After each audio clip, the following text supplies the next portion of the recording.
بسم الله الرحمن الرحيم الحمد لله رب العالمين وأصلي وأسلم على المبعوث رحمة للعالمين نبينا محمد وعلى آله وصحبه أجمعين. Welcome to this episode of Missing Ingredients here on Huda TV. I'm your host Abdur-Raheem McCarthy. Missing Ingredients. We've been looking into this show in depth into our salat, into our prayer to see what's missing. Why we cannot reach to the level that the Prophet ﷺ reached, the level that his companions reached. Why can't we find the pleasure in our prayer like they found in their prayer? What's wrong? What's missing? This is what we've been filling in through these episodes. Inshallah, we're going to continue today. And I'll remind you at the beginning of this episode to check out our Facebook page, facebook.com/missingingredients, and write to us and tell us the changes that you have been feeling now that you've been implementing these ingredients and adding them into your prayer, and tell us of the new flavor you have found inshallah ta'ala in your prayer.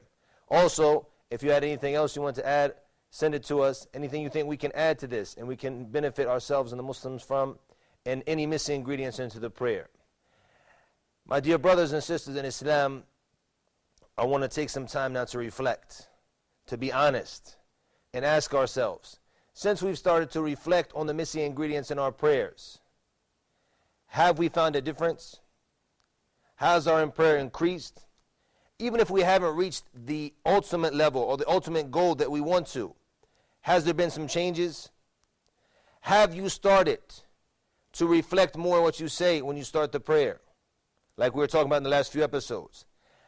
If we were to go back to the first episodes from the beginning of our show, when we talked about the 10 essential ingredients that you need to focus on in your everyday life, which come before the prayer, in your life itself. Have you focused on it? Have you started to make those changes?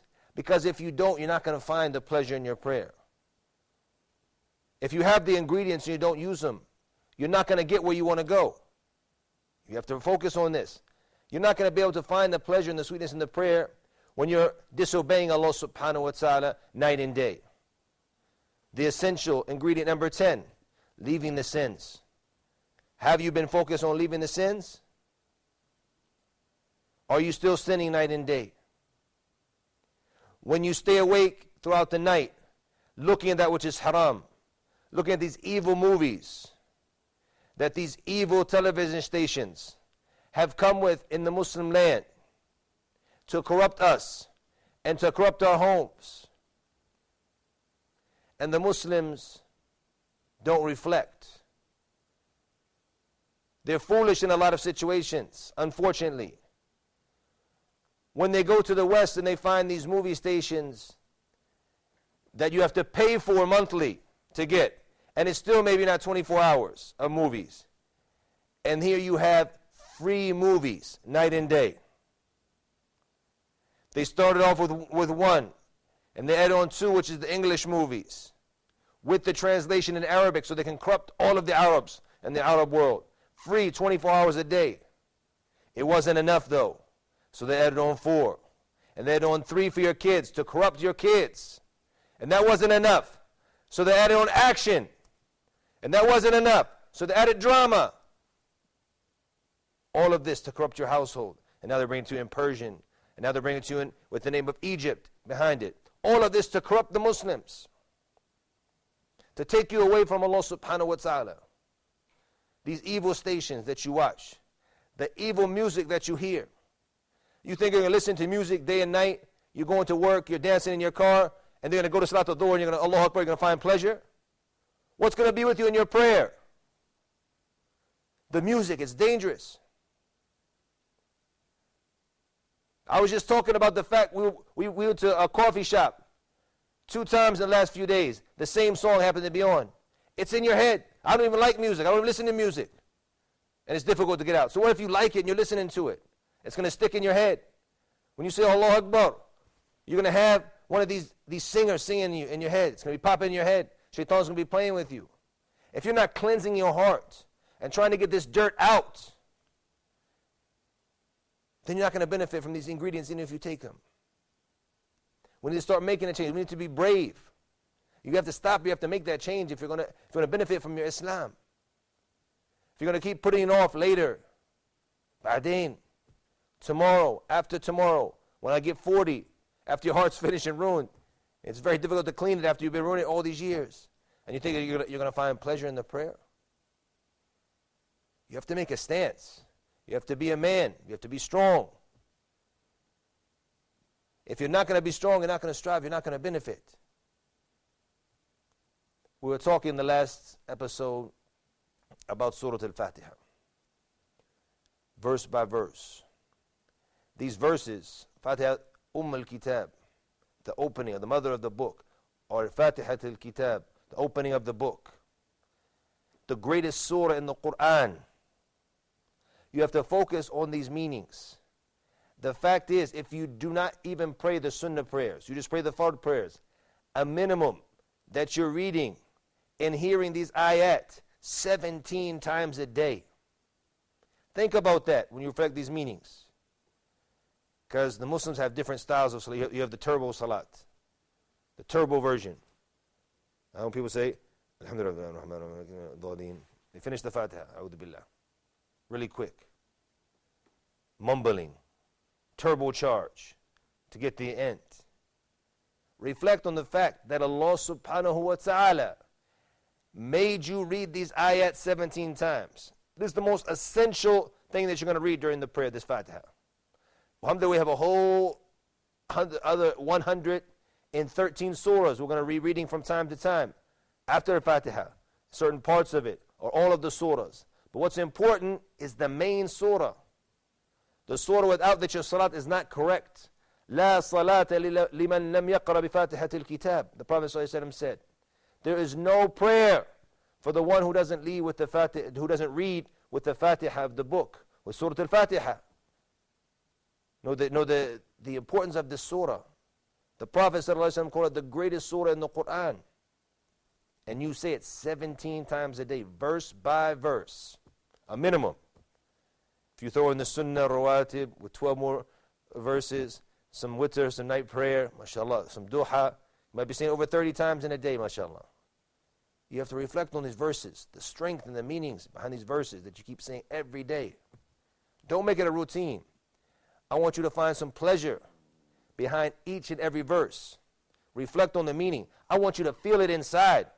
When you say, Alhamdulillahi Rabbil Alameen, I want you to feel it. Think about what we said last time we talked about Alhamdulillah Rabbil Alameen. What do we say? We said, Ar-Rahman Ar-Rahim. What do we say when we talked about it? The Rahmah of Allah subhanahu wa ta'ala. Coming after Alhamdu Lillahi Rabbil Alameen. The praise and thanks to Allah subhanahu wa ta'ala. The Rabb, the Lord of all of the world subhanahu wa ta'ala. We mentioned that the scholars said to show you which type of rububiyyah, that Allah subhanahu was talking about. The rububiyyah, His Lordship subhanahu wa ta'ala.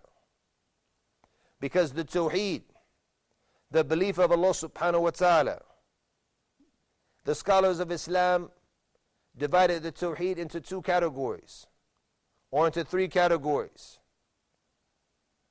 And some of the people of bid'ah, of innovation, they don't like this. They don't want to talk about dividing the tawheed. So it's just like you divided the water you make wudu with. Just like the scholars of Nahu divided the words in Arabic. They divided into ism and fi'l and harf, a noun, a verb, and a letter. The scholars of Tawheed, when they looked into the Quran, they found that when Allah subhanahu wa ta'ala is talking about Himself, describing Himself, that it falls into one of these categories. Talking about His Lordship, the fact that He's the Creator, the Sustainer, the Provider, the one who gives life, the one who gives death, the one who sends down the rain. All of this is the rububiyyah, the Lordship of Allah subhanahu wa ta'ala. When you think about these meanings of this rububiyyah, when we say Alhamdulillahi Rabbil Alameen, we need to think about this. When we say Ar-Rahman Ar-Rahim, thinking about the rahmah, the mercy of Allah subhanahu wa ta'ala, the vast mercy.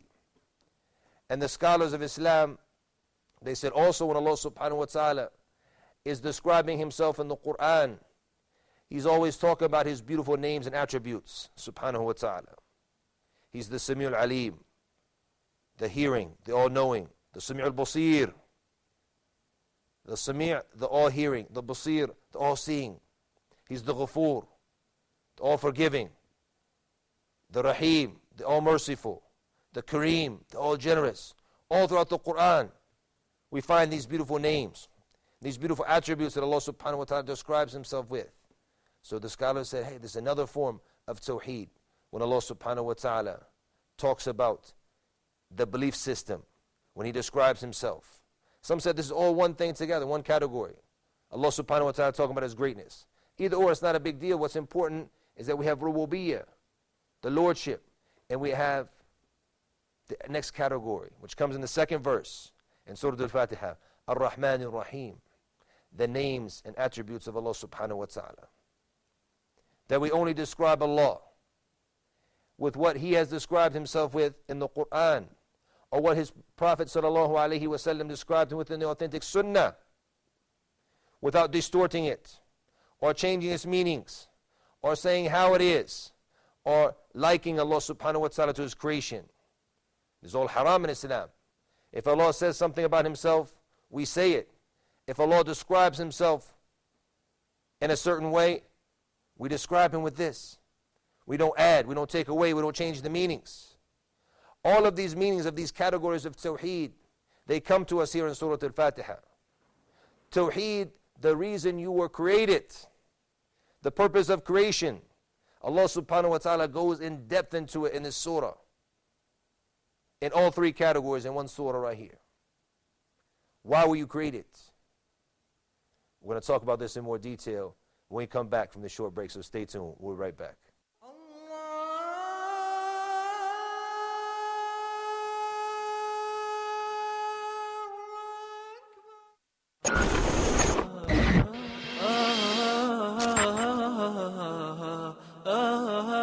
Reading the Quran is a blessing.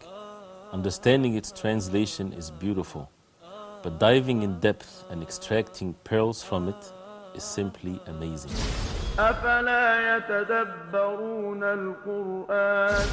Do they not ponder upon the Quran? Every week, inshallah, we will dig deep and reflect on the verses of the Quran one by one. Quran in Depth with Sheikh Ibrahim Zaidan, only on Huda TV.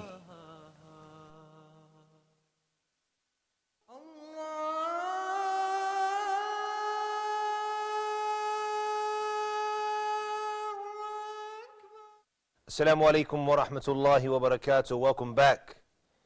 Before the break, we were talking about the purpose of creation and the issue of the Tawheed of Allah subhanahu wa ta'ala.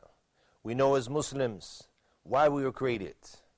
We're different from other nations. If you go to any Muslim, no matter how old, how young, from which nationality, and ask them why they were created, they will say, وَمَا خَلَقْتُ الْجِنَّ وَالْإِنسِ إِلَّا لِيَعْبُدُونَ. Allah told us, I did not create the jinn and the humans except for to worship me. The purpose of creation is to worship Allah subhanahu wa ta'ala. The purpose we're here is La ilaha illallah. Every prophet that came to their people, they came with the message of Tawheed. أَنِ اعْبُدَ اللَّهِ وَاجْتَنِبُ الطَّاغُوتِ. To worship Allah and to stay away from the Taghut, which is everything that's falsely worshipped other than Allah subhanahu wa ta'ala. In this verse, Allah subhanahu wa ta'ala tells us that He sent to every nation a Rasul, a messenger. وَلَقَدْ بَعَثْنَا فِي كُلِّ أُمَّةٍ رَسُولًا أَنِ اعْبُدَ اللَّهِ وَاجْتَنِبُ الطَّاغُوتِ. We sent to every nation a messenger. The main message that all of them called to: worship Allah as one and stay away from everything that is false other than Allah subhanahu wa ta'ala. Worshipping anything other than Allah. The issue of Tawheed. This surah is so deep in the meaning of Tawheed. Alhamdulillahi Rabbil Alameen. the Tawheed of Rububiyyah, the Lordship of Allah subhanahu wa ta'ala. Ar-Rahman Ar-Rahim, talking about the names and attributes. The Malik, this description is also, if you would say Al-Malik, it's one of the names of Allah subhanahu wa ta'ala. And then Iyyaka na'budu wa Iyyaka nasta'een, this is going to come a little bit later, is the core of Tawheed. The core of La ilaha illallah, which is to worship Allah as one and not join any partners with Him. That only Allah has the right to be worshipped. Iyyaka na'budu wa Iyyaka nasta'een. The three categories of Tawheed mentioned here in this surah, to remind the Muslim of the reason why he was created, the reason why he was here, to worship Almighty Allah and not to join any partners with Him. We need to focus on these meanings. Ar-Rahman Ar-Rahim. Allah subhanahu wa ta'ala mentioned Ar-Rahman and Ar-Rahim, and both of them are taken from Ar-Rahmah, from mercy. So is there a difference between the two? The scholars of Islam mentioned that there is a difference. In general, both of them are taken from Ar-Rahmah, from mercy. Both of them mean that Allah is the All-Merciful. But there is a slight difference between the two, as the scholars mentioned. The Rahman subhanahu wa ta'ala is the one who has the vast mercy for all of mankind. Whereas the Rahim is a bit more specific, and it only goes to a certain group of people from his creation. So the Rahman, the one who is merciful with all of his creation, and the Rahim, the one who is merciful with a certain group or certain people from his creation, subhanahu wa ta'ala. And Allah subhanahu wa ta'ala gives His mercy to who He pleases. And we talk about the rahmah of Allah subhanahu wa ta'ala, the vast rahmah, the vast mercy of Allah subhanahu wa ta'ala. The reality is, we can't talk enough about the mercy of Allah, the blessings of Allah subhanahu wa ta'ala. Rahmati wasi'at kulla shay. My mercy is vaster than everything Allah subhanahu wa ta'ala tells us in the Quran. Look around at the mercy of Allah subhanahu wa ta'ala. When Allah subhanahu wa ta'ala talks about how His mercy is so vast, He tells us in another verse, I want you to pay attention to this, why this name was chosen. And look at the surah of Al-Fatiha and start to reflect on the Quran. Ar-Rahmanu ala al-arsh istawa, Allah subhanahu wa ta'ala said to us. Ar-Rahman subhanahu wa ta'ala istawa upon His arsh, upon His throne. And we talked about the great creation of the throne and how the description of the throne as it came in the hadith of the Prophet ﷺ in the past episode, to show you the greatness of Allah subhanahu wa ta'ala Himself. When you look at the greatness of the throne, He mentioned this characteristic and then showed the sifa of His istiwa upon His throne. And it's very important that we point out here with this, a lot of Muslims who claim they want to glorify Allah subhanahu wa ta'ala,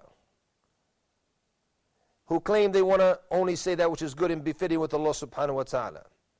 But in reality, they ran away from the evil within themselves. Because when they thought of the descriptions of Allah subhanahu wa ta'ala, the sifat, the characteristics of Allah, the way He described Himself, their brains immediately went to the creation. And they made tashbih. They linked Allah subhanahu wa ta'ala to His creation, a'udhu billah. So running away from this, they said, no, it doesn't mean istawa, it means something else. His characteristics, His sifat, they mean something else. They ran away from this. And if you take away from the meanings of this, it has a big effect on your iman. Because what are you worshipping? If you take all these beautiful names and attributes from Allah subhanahu wa ta'ala. The issue of istiwa, it's in the Quran 7 times, like this. Allah subhanahu wa ta'ala made istiwa upon His arsh. And istiwa is ma'loom, something known. That's why when the person came from the people of bid'ah, innovation came and tried to throw this poison into the ummah. In front of Imam Malik rahimahullah, he said to him, al-istiwa ma'loom. It's something known. We know what istiwa means. Ala wartafa. And to rise above. Allah said, istiwa ma'loom. Wal kayf majhul. And we don't know how it is. We know what it means as Arabs. But how it was done, Allahu A'lam, we don't know. Because Allah didn't tell us how He did it. But He told us He did it. So we affirm this. We confirm it to Allah subhanahu wa ta'ala. Because He told us He did it. So we said, yes, this is what you've done subhanahu wa ta'ala. In a way befitting with your majesty. Not like your creation. And we're not going to say you didn't do it. We're not going to distort the meaning. Because this is what you said. People come, the shayateen of the ins, the shayateen of the humans, and want to corrupt the belief of the Muslim. Imam Malik. And who is he, Imam Malik? Rahimahullah. He told this man, he said to him, al-istiwa ma'loom. He said, it's well known what it means. Wal kayf majhul. But how it is, we don't know. Was-su'alu anhu bid'ah. And asking about it is a form of innovation. وَلَا أَرَاكَ إِلَّا مُبْتَدِعًا. And I don't see you except for an innovator. And he threw him out of his sitting, out of his halaqah of knowledge. He threw him out. Because you want to put the poison into the ummah. You want to change the belief system of the ummah. You want to corrupt the aqeedah, the belief of the ummah. This aqeedah, my dear brothers and sisters in Islam, this is the reason why you're here. This is the reason why you're created. This is everything. When the Muslims have strong aqeedah, this is when the ummah is going to be strong. When they only turn to Allah subhanahu wa ta'ala, their hearts only attached to Allah subhanahu wa ta'ala. When they realize the effect of the belief in Allah and worshipping Him through His names and attributes, the effect it has on their iman, on their aqeedah, on their belief. This is when you're going to see the change. And that's why the enemies of Islam, when they focus on fighting Islam and trying to destroy Islam, the first people they focus on are the people of the true aqeedah. Because they know they have institutes and universities where they sit and they study Islam. They know what true Islam is. They know the effect it's going to have on the ummah if they corrupt the aqeedah and the belief system of the Muslims. If you have no belief, what are you going to fight for? What are you going to stand up for? You don't even know what you believe. They said, no, we can't say this. He said, this doesn't mean this. No, it means that. Okay, no, let's say he has 7 characteristics only. 7. What about all the other ones in the Quran and the Sunnah? No, we can't say that. A'udhu billah. Who are you to change the belief system of the Prophet ﷺ and the companions? The belief system of Imam Malik and Abu Hanifa and Shafi and Ahmed ibn Hanbal. Who are you to change it? Say, no, it's safer like this. Safer, it's satanic. It's more satanic, not more safer. A'udhu billah. Don't play with the aqeedah of the Muslims. Follow the aqeedah of the Prophet ﷺ and his companions. Confirm to Allah subhanahu wa ta'ala what He described Himself with. And what the Prophet ﷺ described with the authentic sunnah, we say it in the same way. But we don't know how. And we know it wasn't like the creation. We know Allah subhanahu wa ta'ala is not like His creation in any way. لَيْسَ كَمِثْلِهِ شَيْءٍ وَهُوَ السَّمِيعُ الْبَصِيرُ. Look at this beautiful verse. This is a principle for the aqeedah of the Muslim. The foundation of the belief of the Muslim when it comes to believing in Allah and His names and His attributes. لَيْسَ كَمِثْلِهِ شَيْءٍ. In the beginning, there's nothing upon like Him, nothing like Allah, nothing like Him. Once you believe this as a Muslim, khalas, you relax. Any description, any sifa of Allah subhanahu wa ta'ala that comes, you know it's not like His creation. Because you know there's nothing like upon to Him subhanahu wa ta'ala, nothing like Him. And then He affirms to Himself subhanahu wa ta'ala after this, that He is the Sami', the all-hearing, the Basir, the all-seeing. He sees everything, He hears everything subhanahu wa ta'ala. So just like there's nothing like Him, also we know that there is nothing, there's nothing like Him. We know at the same time He affirms to Himself certain characteristics, certain attributes, and we affirm them as He affirmed them subhanahu wa ta'ala. We confirm them, just like the Prophet ﷺ did in the Sunnah, and just like his companions did. This surah is full of the belief of Tawheed in Allah subhanahu wa ta'ala. We need to focus on these great meanings, and we'll continue inshallah, but in our next episode, because we run out of time.